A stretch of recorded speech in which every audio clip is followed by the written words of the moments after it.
Hey guys, it's my anniversary and we have to have dessert. So I love mini desserts, and in our house, if I leave dessert laying around, I'm the one who ends up eating it. David eats 1 or 2 servings and then he's done.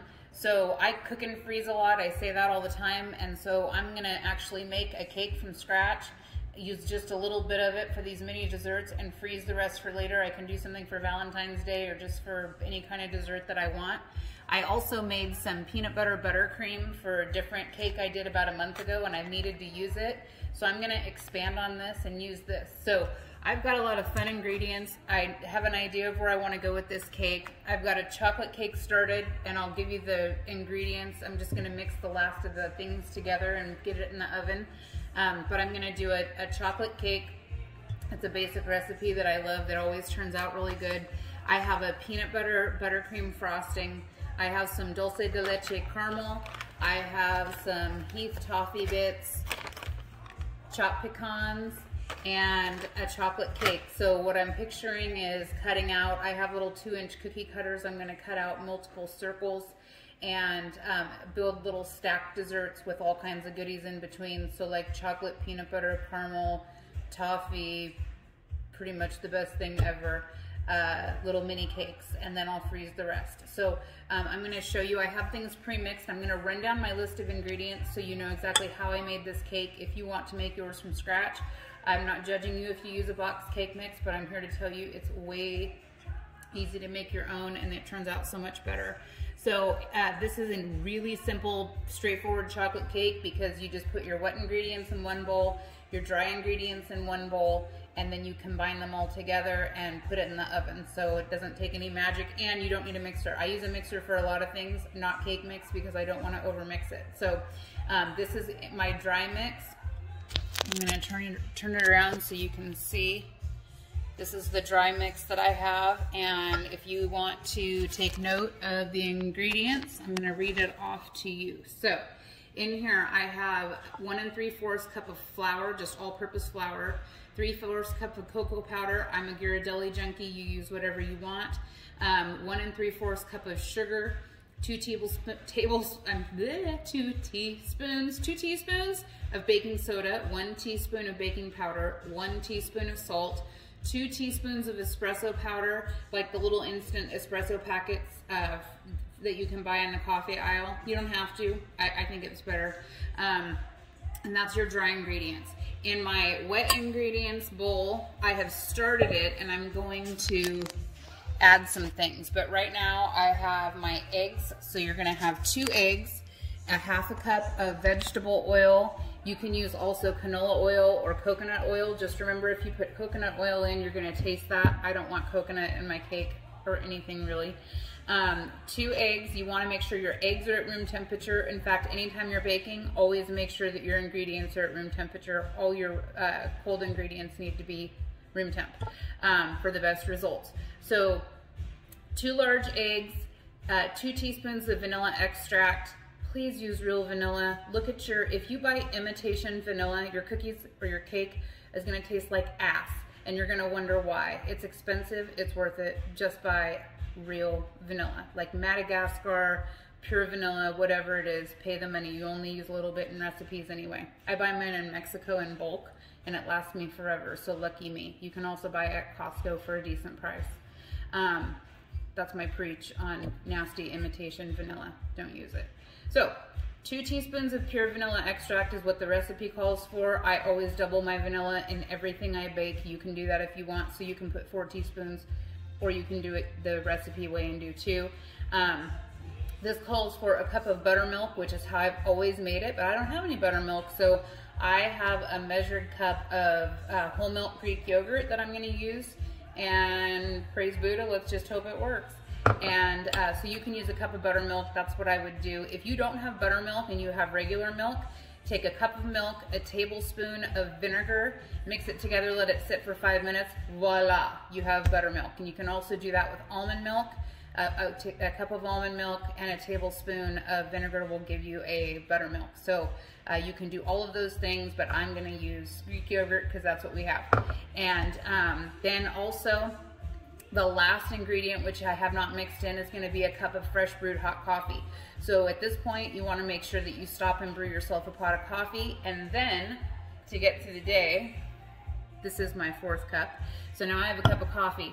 But I'm going to take all my wet ingredients and mix them together. So I have to take my Greek yogurt, and I'm going to mix that into my eggs and vanilla. And I just waited because I was letting my Greek yogurt sit on the counter and come to temperature.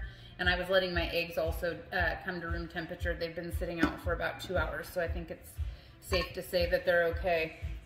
Just a little tip, if you're in a hurry, you can always run your eggs under warm tap water, and that'll help bring them to room temp. Don't get crazy with it because you don't want to cook them. Okay, so I'm just going to use my whisk, and I'm going to whisk together the vanilla, vegetable oil, Greek yogurt, egg, mixture, so basically the wet ingredients that I listed off, and it looks pretty disgusting, but I'll show you. It's basically just going to be like a thick mixture of liquids, kind of a creamy brown color. And what I'm going to do, now this is really well mixed. Don't over mix. You just want your eggs to be well beat. If you are mixed in well, if you over mix your eggs and you overbeat your flour, you're going to have the wrong consistency because you're going to have a higher gluten texture, or I'm sorry, higher gluten level in your flour, and your eggs are going to overmix, and you're going to have your cake doesn't have the best texture. I don't know how to explain it. I'm not a baking scientist. I just know what shit works. I told you I'm not a pro. Okay, and actually I'm going to set this down. I need a rubber spatula. So here is my wet mixture, and I'm going to pour it into this cocoa mixture that I have that's dry.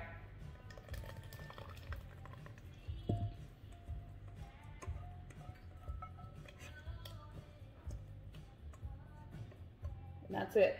I'm going to take my whisk, mix those together just until they're well combined, and you don't want to overmix it. You may need to get a wooden spoon out and a rubber spatula just to keep the sides clean and keep your whisk cleaned out. But as soon as everything's well mixed, what you'll want to do is bake this. Now I'm actually going to bake mine on a parchment and silicone lined cookie sheet, and the reason is because I'm going to cut it like cookies. But you can actually do this in 2 9-inch baking pans or 2 8-inch baking pans at 350. And let me just double check the bake time right on my notes. If you're cooking it, if you're baking it like a normal cake,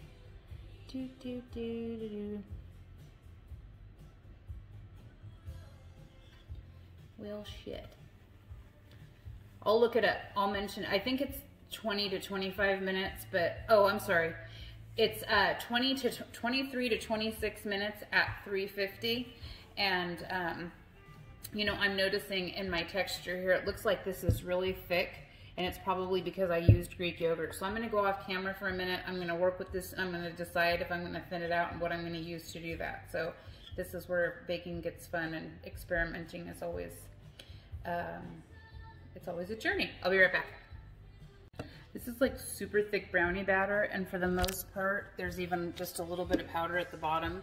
And I know it's because I made the yogurt substitution. I will say though that it tastes really good.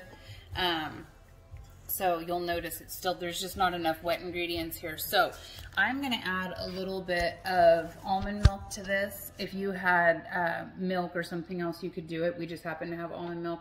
So I'm adding a half a cup of almond milk, and I'm gonna see what it does to the texture. If I need a little more, I will. I don't wanna get carried away with liquid. But things like this happen, and I sometimes research what you can do. And some recipes call for part buttermilk, part sour cream.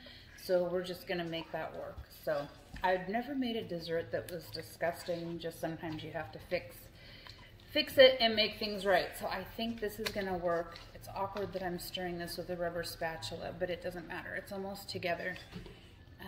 And I'll show you what it looks like. And I'll pour it down on my cookie sheet pan. Like I said, if you are gonna do, you can do 9-inch pans, you can do 8-inch pans, you can do a 9x13. Just make sure that you grease your pan really well. Get a paper towel and some vegetable oil, and make sure that you line it really well.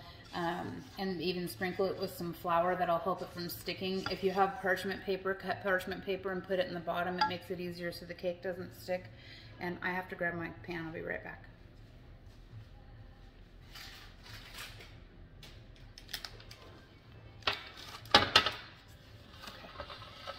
So I have this cookie sheet that I lined with silicone and then I reinforced with parchment because I don't want to take the risk that it's going to stick on me. But I'm going to spread this chocolate batter out into this pan and then I'm going to bake it, and I'm just going to test time this. The time I gave you is for cakes. This is going to be really shallow, and like I said, I'm going to use cookie cutters to cut out individual cakes, so I don't need a perfect cake like if I was going to build full layer cakes. So I'm going to continue to pour this in the pan. As soon as it's done, I'll show you what it looks like before I put it in the oven, and I'll be back.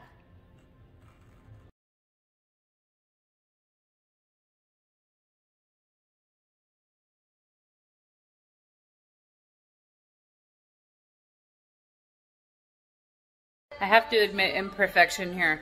I was all proud of myself because I had it together and I was going to pour the cake in the pan. In fact, I did pour the cake in the pan, and as I was pouring it, I realized that I talked all about having to add a cup of hot coffee to combine all the ingredients, and that I failed to do. So I'm going to show you that I have poured my cake batter and I have my empty bowl, but alas, I will not bake this without the coffee. So I'm going, thank God I put parchment paper and silicone down because it'll scrape right back into the bowl and I don't have to clean the pan, just the mat. So I'm going to scrape all this back into the bowl. I'm going to add this cup of coffee and then you can see what it looks like. And now I'm regretting adding the almond milk. I might have screwed up, but we'll see what happens. Damn it. Okay, I got it back in the bowl and now I have a cup of hot coffee that I just brewed. It's still hot. And I'm just going to pour it into the cake batter, which is probably going to make it thin. So that half a cup of almond milk was probably too much, but it's okay. I think it's going to be all right no matter what. Like I said, the texture, I'm not looking for a big, heavy, thick cake because I'm going to cut mine up into little mini cakes. So I just want you to see that this hot coffee really does blend in. And it's going to make a really liquidy cake batter. Don't panic, that's how it's supposed to be. But you want to make sure that the coffee is fresh and hot because you've got cocoa powder in there. You've got other things. Make sure your eggs, make sure everything is pre-mixed before you add this hot coffee, because if you add it too soon, you'll end up cooking your eggs and you'll be really, really sad. So I'm going to show you the consistency of this batter just so you can see what it looks like, which is very different than the first time around. It looked weird to me. I should have remembered the coffee. But it's a really nice thin batter. I'm gonna pour it in this cookie sheet and let it bake. And I'll come back to you when it comes, or I'll show you what it looks like in the pan before I put it in the oven, and then we'll come back when I pull it out of the oven. Okay, I have it in the pan, and I forget this until I make this cake every time. The batter tastes like C's chocolate suckers. Holy fuck, it's so good. So I'm going to show you what it looks like in the pan. In this, you can do regular cakes if you want, and I've done this great. Sorry about my fat hand. So there I have a pan. I just poured it like a big giant brownie, and I'm going to put it in the oven, and I'm going to start at about 15 minutes and just keep checking it because it's not very thick, and see how it goes. And when it cooks all the way through, I'm going to put it in the freezer so it gets nice and solid so that I can cut it into 2-inch circles and build this dessert, which I'm going to use dulce de leche caramel, peanut butter buttercream, Heath toffee bits, and I'll probably make a chocolate ganache if I have time. So I'll come back when it's time to build cakes. All right, my timer went off at 15 minutes, and I've got a high chair here now. I can't tell if this is done. It might wiggle in the middle. Oh, it doesn't look like it's real wiggly. So I'm just gonna touch. Oh, I can tell by feeling it. I am gonna do a little poke test just to make sure. And I'm just gonna poke. Oh yeah, my fork is clean. So this cake is done, 15 minutes in the cookie sheet. I'm gonna pull this out, I'm gonna set it in my freezer to get it nice and cold so that I can cut into it with cookie cutters. I'll be back. Okay, I'm back and it's time to build cake. I did get a head start on my prepping, and a mouse got a hold of my cake, so don't mind me here. It may or may not have been me or David, or doesn't matter. the point is that I got 6 circles. So I put 2 on my little cake turntable because I'm going to decorate them at the same time because I'm super badass like that. This is what's left of the cake. This is not pretty. It doesn't matter. I'm probably just going to put this in the freezer in a Ziploc bag. I'll use it for cake pops or a crust or something later. Who knows? But it's always good to keep frozen cake. I have some extra layers cut out. I just used a round cookie cutter. I fluffed up my peanut butter buttercream from last month that I had in the freezer. I added some fresh heavy whipping cream and powdered sugar and a little more vanilla extract, and it tripled what I had. That's just what's left.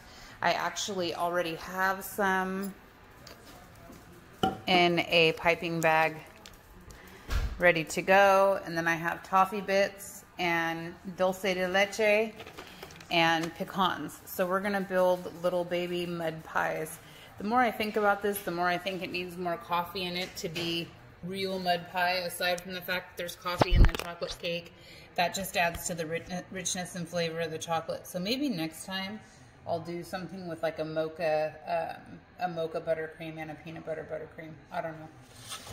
More is better when it comes to sweets, I think.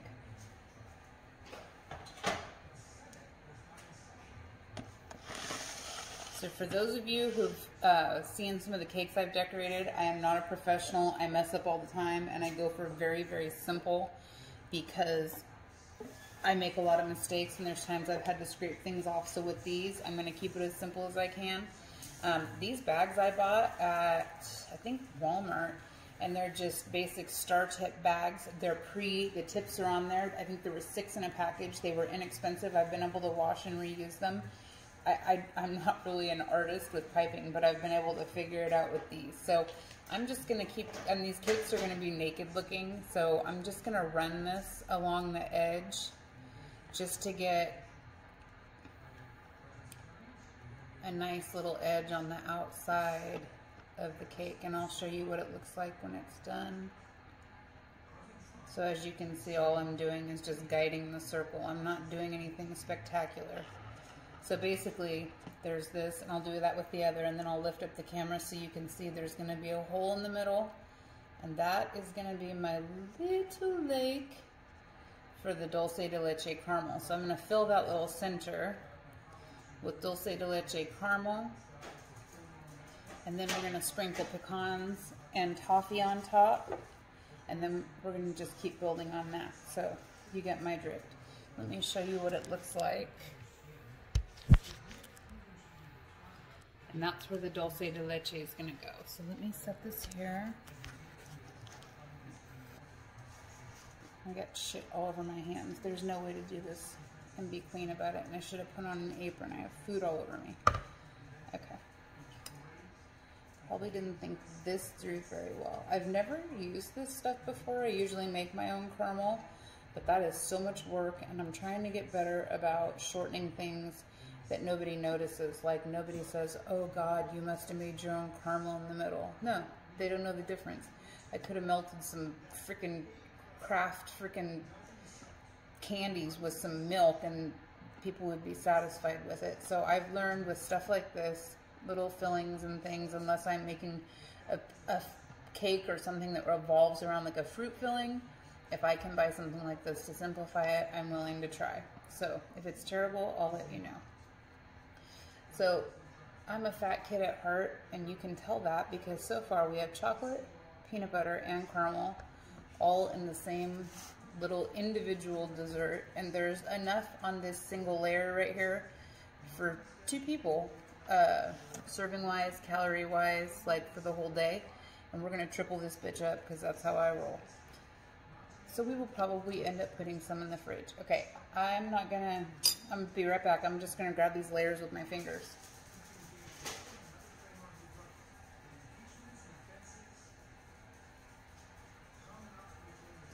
Okay, look, they kind of look like ding-dongs. Ooh, I wonder if I can make ding-dongs. Ding-dongs. Okay, so we're just gonna stack these up. Stack them, stack them. All right. Ah! Good thing I didn't smash that. I'll be right back.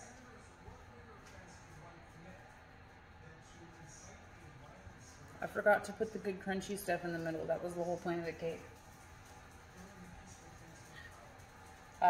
Sometimes I smoke too much pot and then I make dumb decisions. Okay.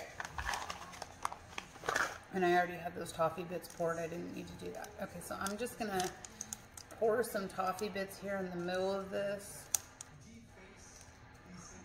Make sure you've got some on your buttercream and your caramel, because it's gonna smash in between your layers. When you bite into this cake, all this yummy goodness is gonna be smashed together.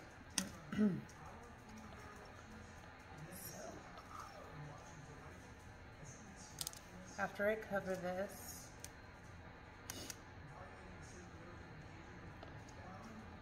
it almost looks like chopped nuts on top of a donut. I said nuts. Okay, so I'm going to be right back with those layers again.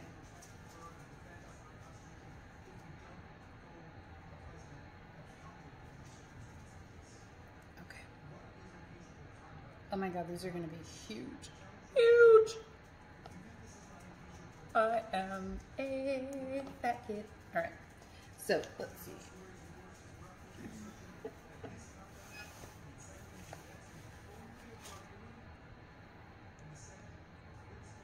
I'm going to be more careful with this layer. I really want to try and get it as close to the edge as possible so I can do these more of like a naked cake, but I want a little bit of frosting to smear on the outside. I may or may not do chocolate ganache. I'll see how these turn out, and if I think that the ganache is just going to send them over the edge, I'll do it. If I think that we have plenty, I'll leave it alone. Usually I decide nothing is enough and I just have to keep adding shit to it. That's just how I roll. Okay, let me see. This stuff is sticky. Ah! God damn it. Oops. Good thing I wasn't going for any kind of pretty thing on the outside. Now I got shit all over my spoon. Things are getting out of control. I'm just proud of myself that I'm getting all this done in a day. I got most of it done while Amelia was awake, because she really is the best kid ever.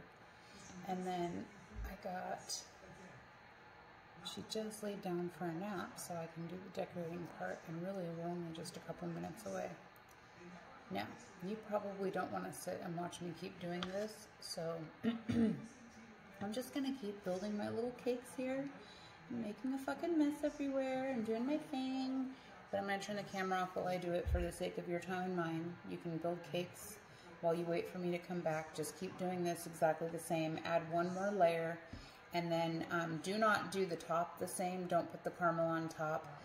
Just build your layer, get yourself together, put your chocolate on top, and then hang tight. I will be right back. I'm coming back because I realized that I forgot pecans on the last layer, but it's okay because I put in pecans in here because David loves pecans, and I think that just doing them in the middle will be fine on the top layer.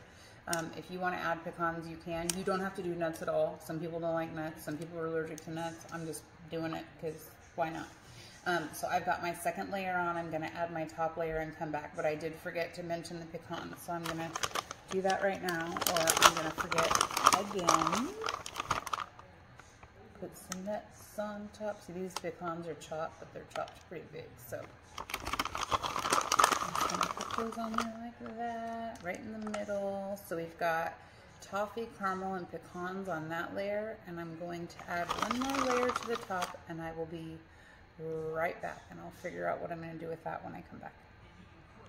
Alright, I have my third layer on. Look at those cute little things. Now, they were kind of leaning, and these are fun to start with when you want to decorate cakes, because they don't have to be perfect and you don't have to be self-conscious about them, but the nice thing is that if they don't have a bunch of frosting on the outside of them, you can kind of move them around and get them to stand up as straight as you want them. I like these to be a little bit imperfect because that's kind of what makes them cute. I'm going to take my offset spatula. If you don't have one, you can take a butter knife, but I will tell you that when I finally invested one, I realized it does make a difference. The only thing I'm doing right now is just kind of scraping this frosting right here because it's got pecans and toffee in it, and I want that to kind of fall down, because when I frost the top of this cake, I do not want that to be the, I don't want a bunch of chunks in my layer of frosting. So it doesn't have to be perfect. I just wanted to get the stuff that was on the outside. So I'm going to just take a little dab of it here in the middle. I'm going to do the same with this one. Now remember, I'm going to do these kind of like what I said, naked cakes. So I want some of the cake peeking through. And I may put this in the freezer and come back and do another layer. We'll just see how they turned out. This cake is pretty soft, even though it was in the freezer for a while. And I don't want to get it too thick. Let me tell you, this peanut butter buttercream is so rich. By the way, I made this. I looked up a recipe. If you want it, you can send me a message and I'm happy to send you the recipe. Yeah, this is going to have to go in the freezer. This is my quote, crumb coat. I'll show you in a second why you call it a crumb coat. But anyway, if you want a recipe for the peanut butter frosting I used, I can give it to you, but it's easy to research peanut butter buttercream.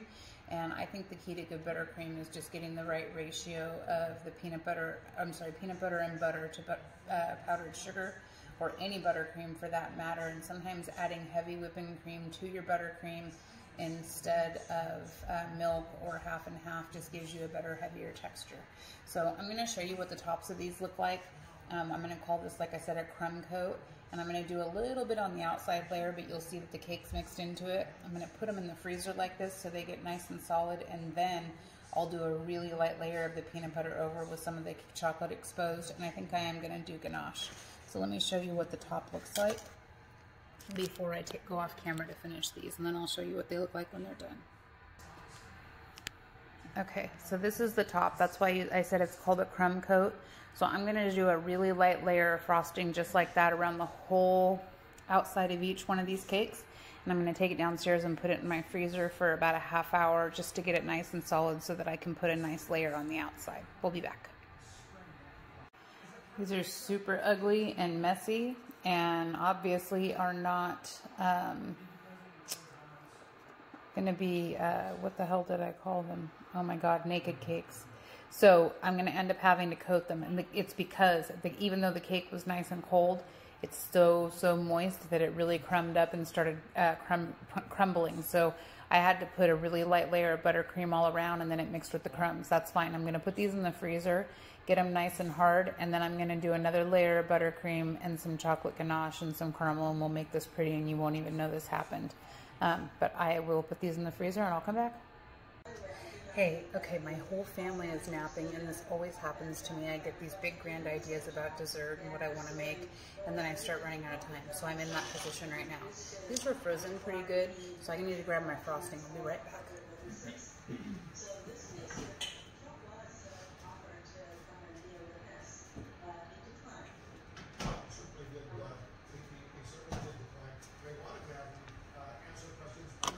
What I decided I'm going to do is I'm just going to put a good layer of the peanut butter frosting on these, because with the frozen crumb coat they should do okay. So I'm just going to put a heavy layer right here. Take my offset spatula and just spoon a generous amount over the top of the cake just to make it pretty. And then instead of trying to get fancy with piping, because I am limited for time, I have chocolate ganache going on the stove, which is basically equal parts of bittersweet chocolate and heavy cream. I'm breaking the rules. You're really not supposed to use chocolate chips, but I have Ghirardelli chocolate chips, and they usually work okay. But if you have just plain semi-sweet chocolate, that's a better idea. So I'm only using the piping bag for convenience, not to make any kind of design, so don't let me fool you. And what you'll see here is I'm just starting to smooth this frosting over this cake. And see, if you have it frozen, all the crumbs don't matter. So my objective here is I'm going to cover these cakes just to get a really nice heavy layer, not heavy layer, a nice even layer of peanut butter frosting. And then I'm going to do a drizzle of caramel, a drizzle of chocolate ganache, and then I'm going to top this off with some pecans and the toffee bits. and put these on individual plates and put them in the refrigerator for dessert, and then we're gonna call it good. So I'm gonna finish coating these off camera, and as soon as I get to the point where these are completely coated with peanut butter frosting and I'm satisfied with them, I'll come back and we'll just do a quick decoration, and I'll show you what they're gonna finish, what they'll look like, what they will look like when they're finished. I'll be back. All right, so I have my little mini cakes frosted. I didn't care making them perfect. I just wanted them to be nice and frosted because they're going to be covered. So this is what they look like. I have some chocolate ganache going on the stove. I'm just waiting for it to melt all together. All this is heavy cream and some Ghirardelli semi-sweet chocolate chips. You should just use semi-sweet chocolate. I just didn't have any, so I'm substituting them. We're just going to make it work. Usually, sometimes chocolate chips don't always melt for ganache the way they're supposed to, so I'm just going to watch this closely. Basically, I have a pot of boiling water under here in this bowl sitting on top so that I can just slowly melt this chocolate. And while this is happening, I'm going to melt a little bit of that dulce de leche because I'm going to pour it over the top of that cake. So I'm going to pour the dulce de leche first, and then I'm going to pour the chocolate ganache, and then we're going to top it with pecans and toffee, and then put them in the refrigerator to set up. So while this melts down, I'm going to melt that caramel, and I'll be right back so we can top this cake. All right, it's time to make this happen. Let me see if I can move my camera back a little bit. I just pulled these out of the refrigerator. You can see they're not perfect. They are nice and cold though. And the reason that I put these cupcake papers is for this right here, because I'm going to finish decorating these on their individual plates so that they stay where they are and they can go in the refrigerator, and I'll take them out about 30 minutes before we eat them. So you can see that the cupcakes wrapper will peel, and I'm not going to be shy. I washed my hands. Wash your hands. I tell you all the time, wash your hands. If you're in my kitchen, I'll tell you 40 times, wash your hands. Okay, so I'm going to put this in the center of the plate. All right, that's one, and then I'm going to do the other one. Once I get these on the plate, I'm going to drizzle them with ganache and caramel, and then I'm going to put our little crunchy toppings on, and happy anniversary to us. I'm going to put this on the plate. Right over here. Okay, let me move this out of the way. Now I have to wash my hands because I have icky bits on my hands. Okay, this is almost done. The baby's sleeping, David's napping, the dogs are sleeping.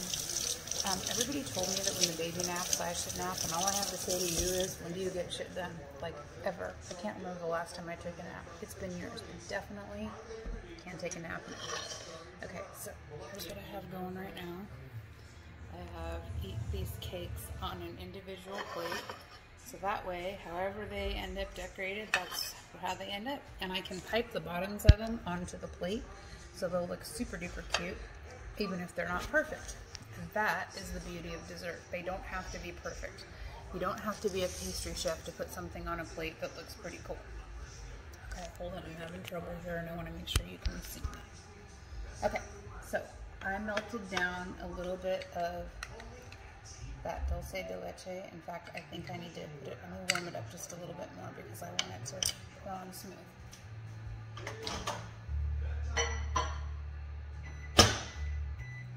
I'm going to check on my ganache too.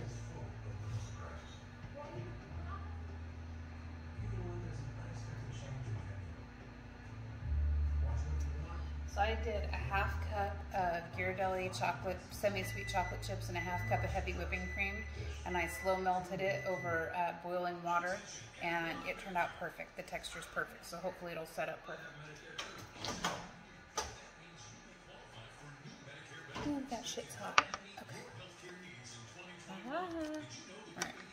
This is more melty. So these cakes are cold. I'm just going to take a little bit of this caramel. I'm not going to overdo it because I don't want to melt. But I'm going to take this caramel, and I'm going to just kind of rub it around the middle, and then I'm just going to let it start drizzling down the side.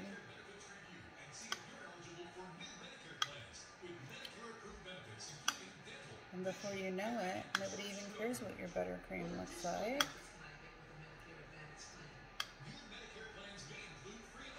Okay, tell you what, changing strategy here. I'm just going to kind of drizzle it and let it do its own thing instead of trying to control it. I guess more caramel on top is better because it's going to slide down the cake on its own and it's going to look more natural anyway. So I'm going to pour it on this one and let it start dripping. I have more caramel if I need it. So what I'm going to do now that I've done that is I'm going to thin it out on top so that it does its own drippy, drippy, whoopy, whoopy. Okay. So you can see it's dripping down the sides. It's doing its own thing. This one side looks, well, I'm going to let it drip. Okay. Now I'm going to move this one over. We're going to caramel this little bitch up. Okay, so I'm going to pour some caramel on this. Oh, I think this might be my new favorite stuff. It even tastes good. I'm kind of a snob about using stuff out of a can, but this is pretty bomb. Canned dulce de leche. Who knew? Do you know how many hours and hours and hours I've spent standing over a stove making caramel? You have to for the right kind of caramel apples, but I don't know, for this kind of stuff, this is so easy. Where have I been? What planet have I been on? Okay, this one has a little less caramel, but that's okay. I'm gonna let this drip. Each one of these is their own little individual soul. That's the beauty of cooking. Okay, so here's caramel. Okay, so I'll have to grab my ganache. I'll be right back.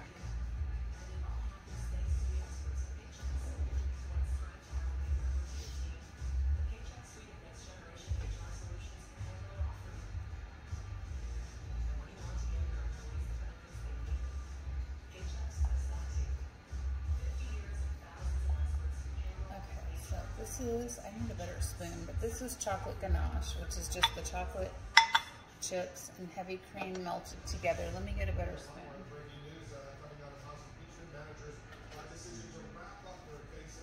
I'm just going to use this guy. Okay, what I'm going to do is just take little spoonfuls of this and I'm going to drizzle it from the middle of this cake. And I'm just going to let it pretty much cover most of what I just did. I want some of this caramel to peek through, but I want the chocolate to really top this cake and be nice and shiny. That's the only reason I'm using ganache, is because it's beautiful and shiny and it leaves pretty drips. Don't be afraid to get dramatic with the drips. It's okay if it drips on your plate. Drips are pretty, especially if you zhuzh them up. So I'm going to let this cake drip and do its thing. Then, while that's dripping, I'm going to pour